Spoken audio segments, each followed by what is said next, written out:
162 साल के इतिहास में जजमेंट आया जिसमें डेफेमेशन के लिए किसी को 2 साल की सजा दी गई। सदन से निकल जाने के बाद इनको लग रहा था राहुल जी डर जाएंगे, चुप हो जाएंगे। वो और निडरता से और बेखौफ होकर आपका पर्दाफाश कर रहे हैं। मोदी जी के पास गौतम अडानी को लेकर एक जवाब नहीं है। अडानी और मोदी का रिश्ता क्या है? मोदी जी को लगता है कि थेथरई करके वो चुप रहेंगे और अडानी घोटाला अपने आप समाप्त हो जाएगा। जी नहीं, ये देश का सबसे बड़ा घोटाला है, आजाद भारत का सबसे बड़ा घोटाला है। पकौड़ा तलने की सलाह देते थे, पकौड़ा तलने वाला तेल तो 220 का कर दिया, गैस का सिलेंडर 1200 का कर दिया। अहंकार हमारे शास्त्रों में बर्दाश्त नहीं किया गया, तो आज लोकतंत्र में कहां किया जाएगा? क्या संसद में मोदी अडानी महाघोटाले का पर्दाफाश करना राहुल गांधी को भारी पड़ा और बदले की भावना से उनकी सांसदी रद्द की गई, आपको लगता है? मुझे लगता है भारी पड़ा शब्द मैं शायद ना इस्तेमाल करूं, लेकिन हाँ, उनको सच की एक बहुत बड़ी कीमत चुकानी पड़ी। लेकिन मेरे नेता हैं, निडर हैं, अडिग हैं और उन्होंने हमेशा कहा है कि सच के लिए मैं कोई भी कीमत चुकाने को तैयार हूं। और ये बिल्कुल सत्य है कि जब उन्होंने अडानी और मोदी के संबंधों और इस महाघोटाले का पर्दाफाश किया संसद में, उसके 9 दिन के अंदर दोबारा से केस खुला अहमदाबाद हाई कोर्ट में। और केस खुलने में जिस व्यक्ति ने स्टे की एप्लीकेशन दी थी, उसने वो स्टे की एप्लीकेशन विड्रॉ करी। 4 और 5 सिटिंग के बाद जजमेंट आया और हिंदुस्तान के कानून के इतिहास में, इंडियन पीनल कोड में पहली बार एक ऐसा 162 साल के इतिहास में जजमेंट आया जिसमें डेफेमेशन के लिए किसी को 2 साल की सजा दी गई। तो मुझे ऐसा लगता है, मैं इसको बुलाती हूँ, ये फिक्स मैच था। सरकार को राहुल जी को निष्कासित करना था सदन से, जिससे उनकी कलई ना खुले। उसके लिए, उस फिक्स मैच के लिए उन्होंने हर वो प्रक्रिया करी जिसने उसको जस्टिफाई किया।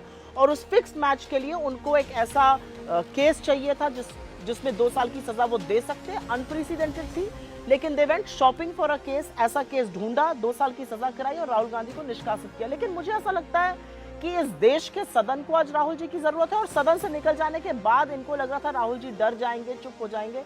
वो और निडरता से और बेखौफ होकर आपका पर्दाफाश कर रहे हैं। जेपीसी की मांग कांग्रेस लगातार सदन में कर रही थी, लेकिन लगातार गौतम अडानी को बचाने की कोशिश में ये सरकार लगी रही है। आपको क्यों लगता है, क्यों बचाने की कोशिश कर रही है?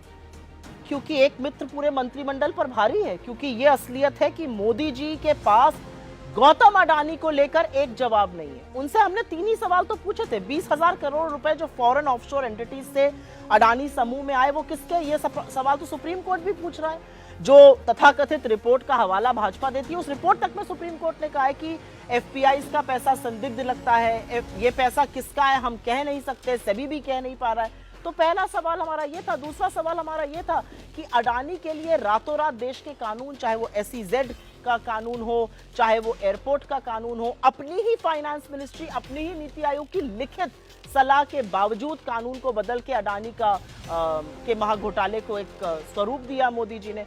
और तीसरा हमारा सवाल है, अडानी और मोदी का रिश्ता क्या है? उन तीनों सवालों का मोदी जी के पास जवाब नहीं है। तो मुझे ऐसा लगता है कि अगर अडानी जी पर मोदी जी कुछ बोलेंगे तो और पर्दाफाश होगा, उनकी कलाई और खुलेगी।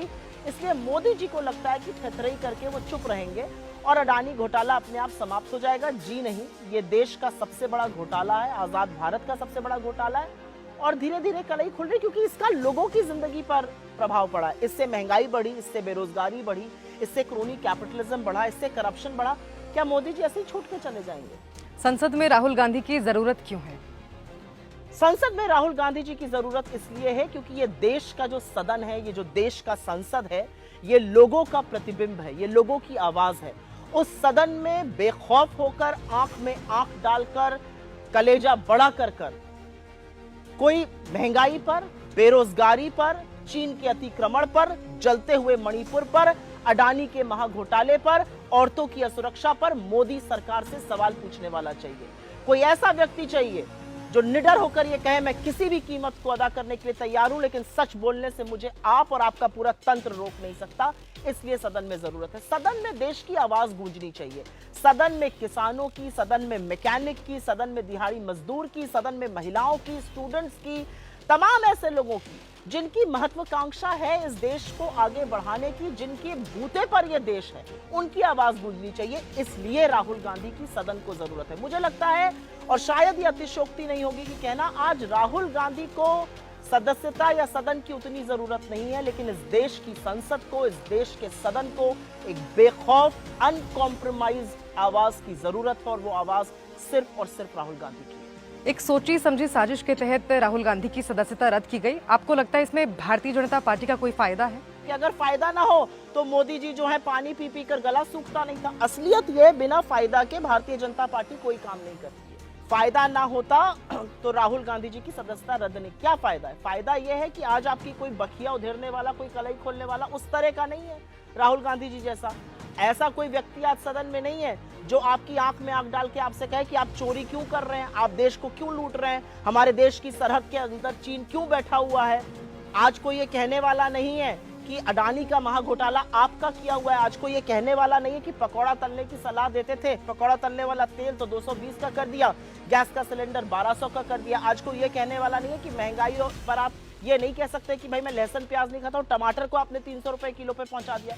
तो मुझे लगता है कि बिल्कुल फायदा था इनका राहुल जी की सदस्यता निष्कासित करके। लेकिन एक चीज मैं जरूर कहना चाहती हूँ, इस देश में रहने से, इस देश को देखने से, इस देश को समझने वाले आपको एक बात बोलेंगे, ये देश सब कुछ बर्दाश्त करता है, लेकिन ये तानाशाही और कहीं ना कहीं अहंकार बिल्कुल बर्दाश्त नहीं करता। अहंकार हमारे शास्त्रों में बर्दाश्त नहीं किया गया, तो आज लोकतंत्र में कहां किया जाएगा। तो बिल्कुल फायदा था, इसीलिए निकाला। एक आखिरी सवाल, हाई कोर्ट के बाद मामला सुप्रीम कोर्ट जाएगा, आपको लगता है राहुल गांधी को सुप्रीम कोर्ट से राहत मिलेगी?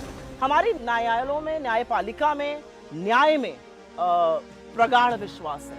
मुझे लगता है कि ये देश ऐसे चल ना पाता अगर भाजपा के लाख कोशिशों के बावजूद हर संस्था ध्वस्त हो गई होती। ये सच है कि बहुत सारी संस्थाओं को अपना गुलाम बनाना, बहुत सारी संस्थाओं को अपना फ्रंटल बनाने का काम भारतीय जनता पार्टी ने जरूर किया है, लेकिन हमें अटूट विश्वास है कि इस देश की जनता का जो न्यायालय है, इस देश का जो सदन है, इस देश की जो आवाज है, इस देश के जो लोग हैं, वो पूरी तरह से आज राहुल गांधी जी के साथ खड़े। अगर ना खड़े रहते तो खेत में काम करने वाले खेतिहर मजदूर, जिनके हाथ ग्रीस और डीजल से सने हैं, वो मैकेनिक, जो बच्चे यूपीएससी कल के आईएएस, आईएफएस, आईपीएस ऑफिसर्स, वो राहुल जी की बातों की तरफ मुखरित ना होते।